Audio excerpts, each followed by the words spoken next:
Celebrating the 10th anniversary of Jurassic World, we are now taking a trip to Hawaii to speak with Audrey Chang and Cody Easterbrook as they detail their experiences being extras in the film.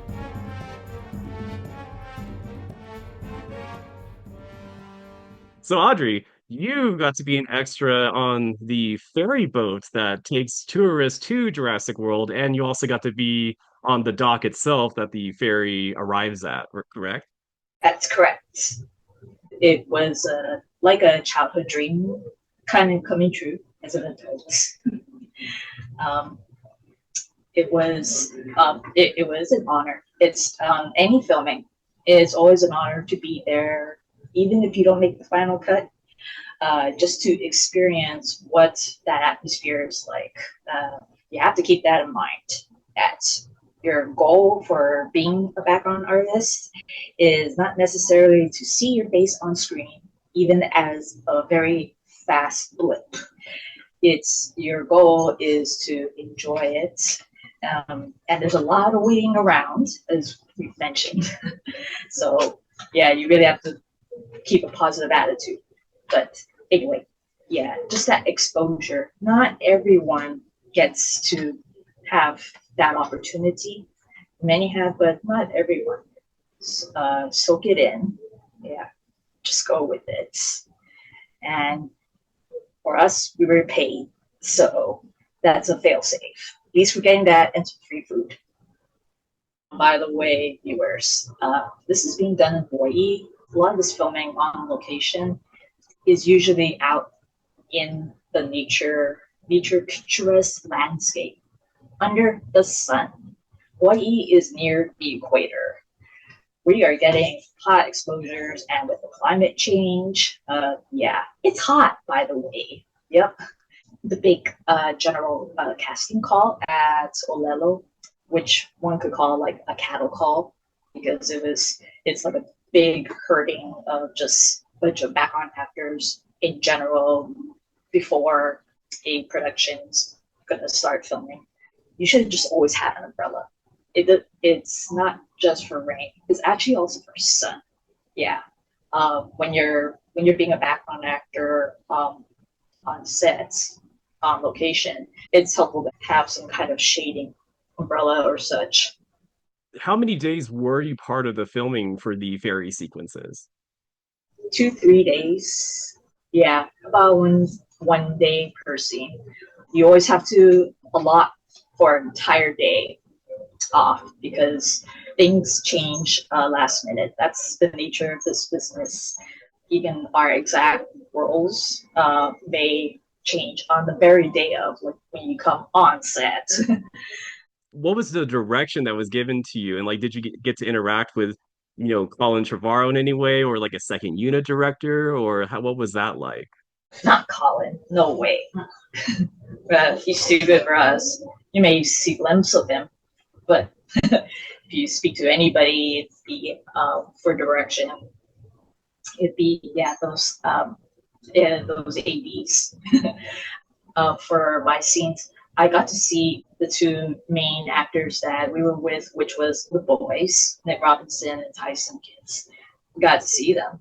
For the dock scene, when everyone is already off the boat and walking towards the entrance of the theme park, there's the assistants to Bryce Dallas Howard's character, a woman holding up that sign. She was present that day too. But yeah, the main cast got to see them pass by. You might get to speak with them if you rack up the nerve and quickly like pass by them, as if you're getting a snack or you just happen to be sitting next to each other. Something really quick, because in Hawaii we are generally more considerate of everyone's personal space. I remember George Clooney saying that about Hawaii when he filmed The Descendants down here, that everyone was really respectful of his privacy. Didn't try to intrude obnoxiously for a photo or just say something. So yeah, we do all try to generally be like that, or at least locals. Yeah. But I got to speak to Ty Simpkins really briefly when we're filming scenes on the ferry further out in the ocean from the south of Oahu, so that we wouldn't get much of the islands in the background, looking like we're straight out at sea. As we were shuttling our way out, everyone was just waiting inside, hanging out. So I got to make some passing comments to him, something really brief. But yeah, they themselves, the cast and crew, most of them generally, throughout other productions too that come down here, are generally really nice, are really cool too. Since we are being cool to them, they being cool to us. I totally forgot to mention the big helicopter that we had flying around us when we filmed exterior aerial shots of the ferry. They were obviously done in the air, so it was a helicopter, and that's another example of the value of this experience.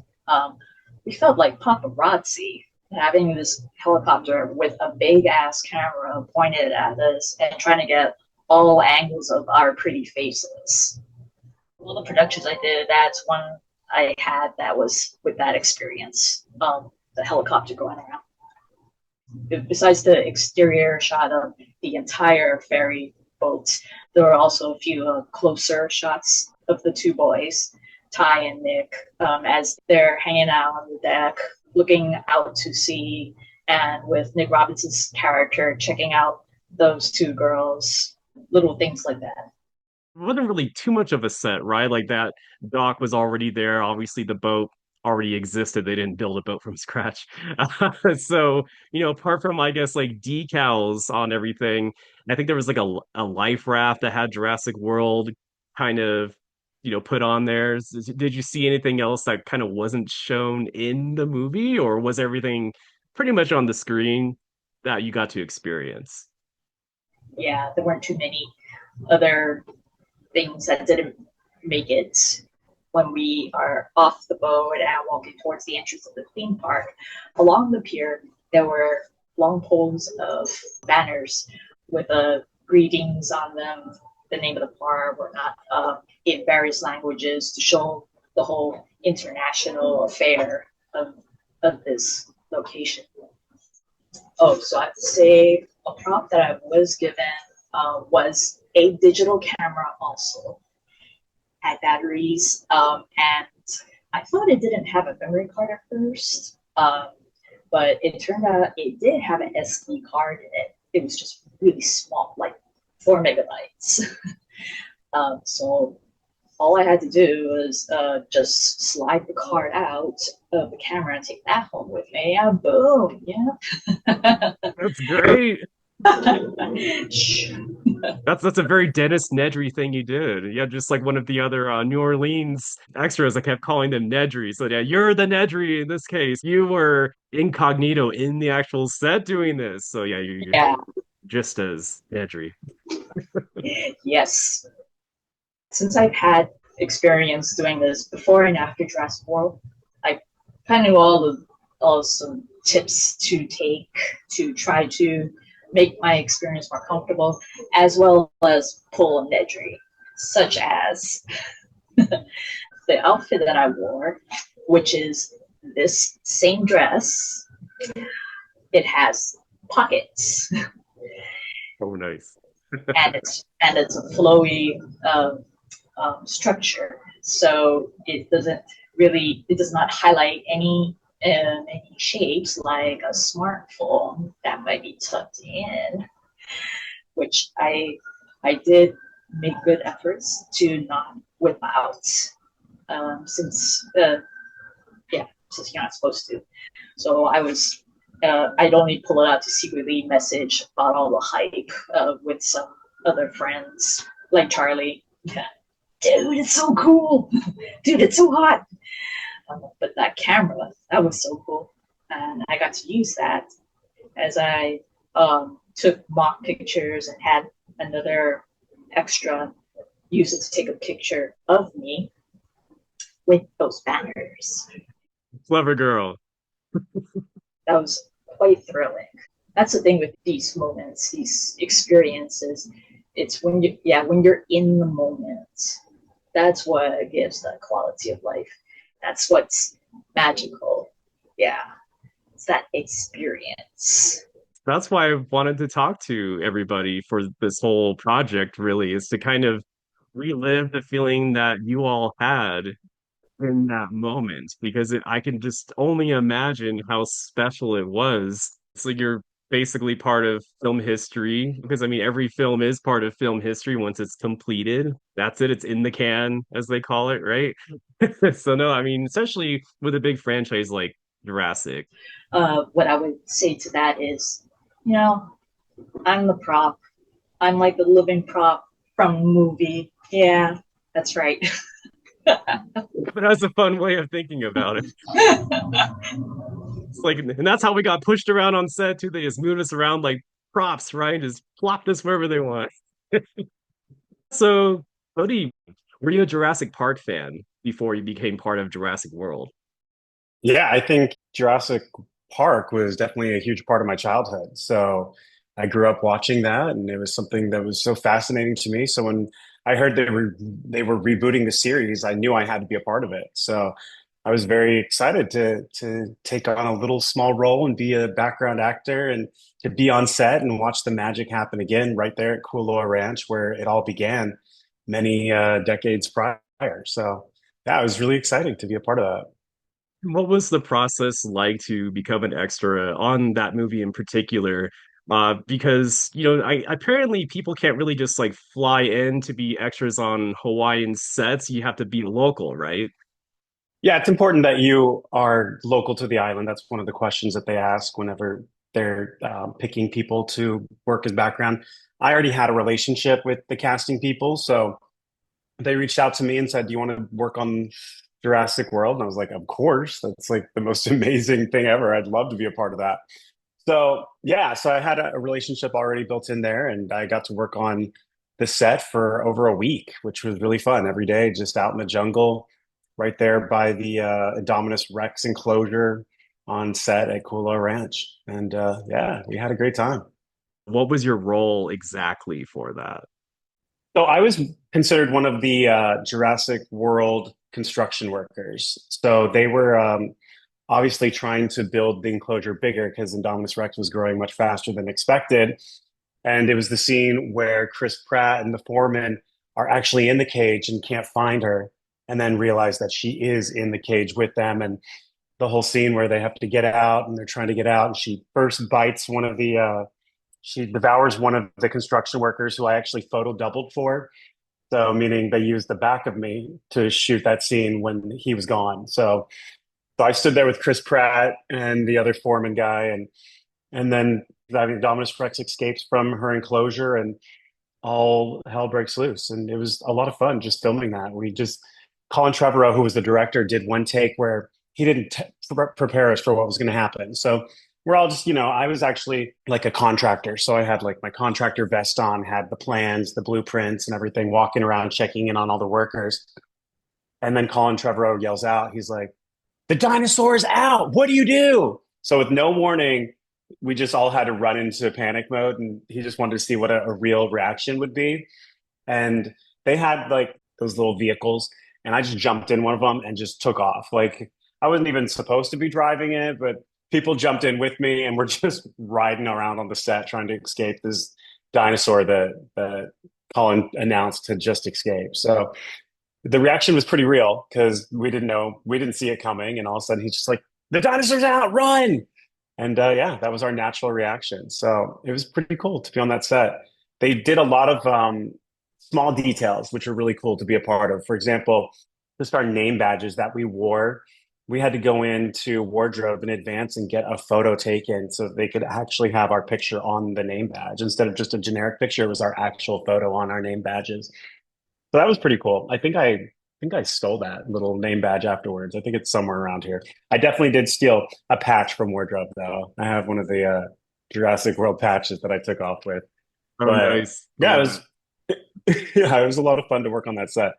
And you talked about how, like, did I grow up with Jurassic Park? Of course I did. And, the classic scene where the water glass is shaking in between takes, we had those Jurassic Park vehicles on set where we would jump in to cool off because it was so hot out there.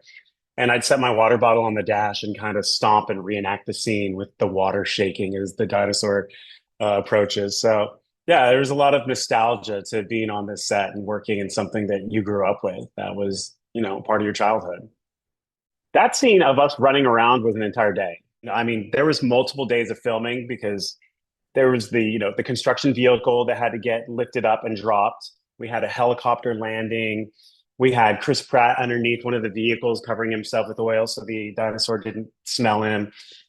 Yeah, it was multiple days with a full week of filming, and it was from sun up to sundown, just out in the jungle. And one minute we're escaping dinosaurs, and the next minute we're eating fettuccine Alfredo and lobster at catering. So it was a weird juxtaposition of worlds, but we became a family, and we found little ways to entertain ourselves in between takes. Like you watch in the movie where Chris Pratt is literally underneath that car. Well, that was my favorite spot to cool off in between takes. When you see it on screen, I'm like, yep, I know that spot very well. I spent many hours laying underneath that car because in between takes, you just got to find some shade anywhere. And that's where we would go and lay out. So we were filming in April of 2014. And, so it's heading into those summer months, but, we don't really have any winter out here. So we just have like rainy season and dry seasons. But yeah, Kuloa Ranch, it's the jungle and it's hot and muggy all year round, and there's bugs. And, they just kind of clear cut a forest and threw up this enclosure, which, looks like a big cement enclosure, but it's just styrofoam with, plaster on top painted to look like it's cement. I know that Kuloa Ranch has tried to maintain it as best they can to show people that part of the set on their movie tours.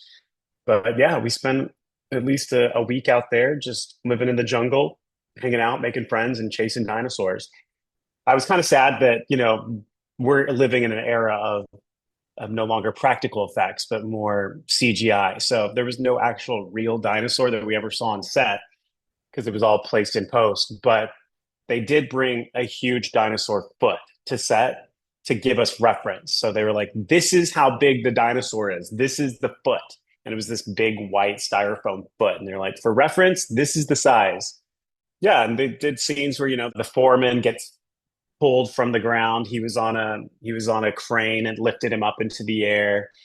And it was just cool to see Hollywood in action. And, I was new in the industry back then, and it definitely solidified my hopes and dreams of continuing to work in this industry, and I'm still at it 10 years later. So, yeah.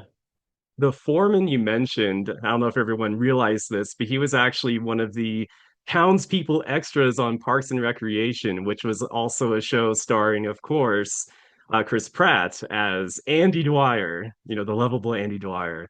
So it's kind of funny that they actually got to share scenes in Jurassic World, a little Parks and Rec reunion, as it were.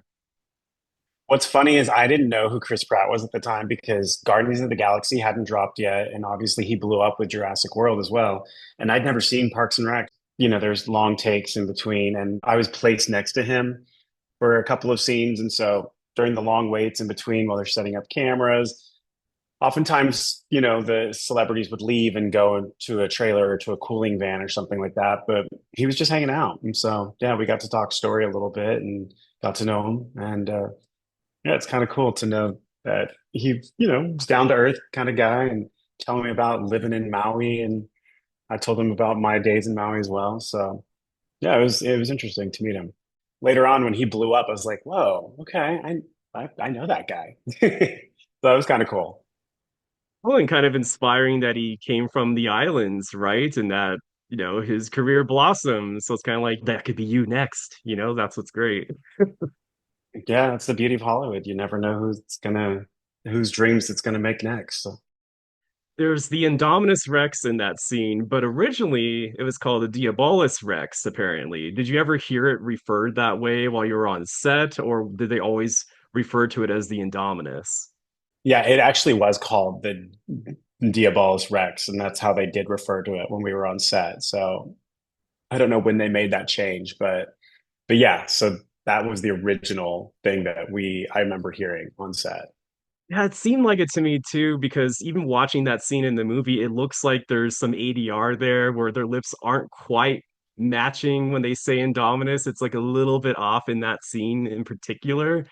But in the set pictures that we've seen, I guess behind the fake walls, there's the writing of D Rex, right? So that kind of confirms it even further that it was a change made at some point later on to be Indominus. So it's just really interesting. I guess we'll never know why exactly. Right. The powers that be who overthink everything in Hollywood and the men in the suits who make the decisions, who knows why. It was cool though being on set because Chris Pratt, his wife at the time, Anna Faris, came and brought their baby to set. So it was really cool to see her and their little baby. They were touring around, taking a look at the enclosure and everything. So Oh, that's great. I mean, was there any other like fun or weird kind of things that happened on set or anything that was cut from the movie actually that you could remember?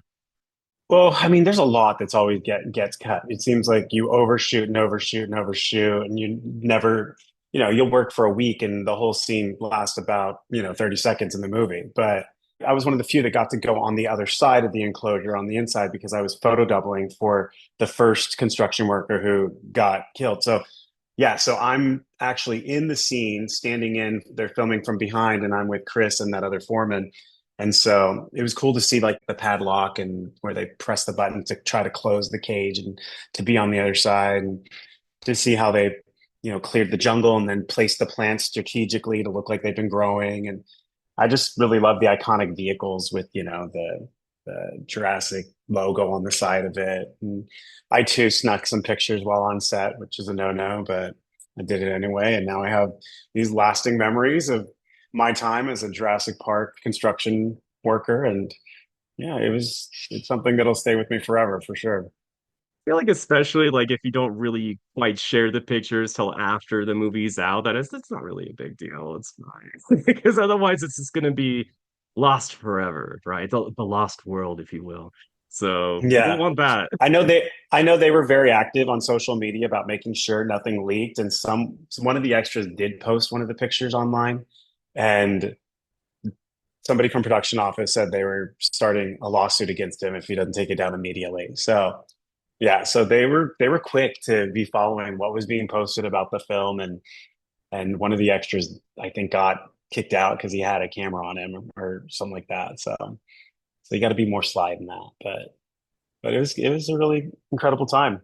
Good memories back in the day, 10 years ago. I can't believe that much time has flown by. Yeah, you and me both. It's too crazy. But what was it like when you did see the movie? Like, how did you feel about it? How did you feel when you saw yourself in it? I mean, I was just a speck on the screen, but it was cool to see how weeks of work came together and culminated to that beautiful edit. And it was just exciting to see the CGI dinosaur for the first time on screen. I was like, oh, that's what we were running from. That's what we were afraid of. That's what I jumped in that little vehicle and took off and almost ran over other extras. But always fun watching the Hollywood magic come to life on the big screen. Did you ever try to be an extra on Fallen Kingdom? Because that was also filmed on Hawaii. They weren't looking for quite as many extras, but maybe they were trying to get like a mercenary for the East Dock or something. Like, who knows? Yeah, no, I think I wasn't on island when that one was being filmed. I think I was working on another project, but I think I was happy with being part of the new reboot and having my time as the Jurassic World construction worker, the prestigious role that I've waited my whole life for. What are some other notable projects you've done since Jurassic World? Because yeah, I've seen you've been in a lot of stuff since then. That's great. I mean, all the productions that come to Hawaii I've been a part of, like Magnum PI, Hawaii Five-O. I did a movie with Amy Schumer called Snatched, a Hallmark movie called Two Tickets to Paradise. But I do a ton of commercials and yeah, just finished a Netflix series and Paramount Plus series. So some more fun things coming down the works. But yeah, it's been fun to think back on where it all began, being an extra, and now yeah, working a little bit higher up on the list is kind of fun too. But yeah, I knock out a commercial every other week, so they're not as exciting, but you know, it is exciting when I get those feature films or episodics. Those are always fun. Oh yeah, all the work and exposure and everything. That's always good. Yeah, I mean, money's money, and I went into this field because I love doing something different every day. So that's the good part of being an actor is, yeah, you get to try out all different things, all different careers, and just doing it all by playing pretend. So yeah, it's fun. Hawaii was also the prime location for many of Jurassic World sets that extras were not privy to. Owen Grady's bungalow was built there, where Chris Pratt and Bryce Dallas Howard filmed their quippy banter before heading off to the Indominus Rex paddock. Jurassic Park's old visitor center garage was also filmed in Hawaii, featuring several props from the original film, the classic Jeeps, and jungle vegetation overtaking the structure, matching the New Orleans Rotunda set. Damage from the Indominus Rex attack on this garage also occurred. The Cretaceous Cruise attraction and several more scenes were also filmed in the gorgeous landscape, away from public view. But in our final segment, we will hear stories about different Jurassic World Hawaii sets from the perspective of another extra who was part of a deleted scene. And in our concluding conversation, a special guest reveals one-of-a-kind images and footage that he captured from Jurassic World and its sequel, Fallen Kingdom.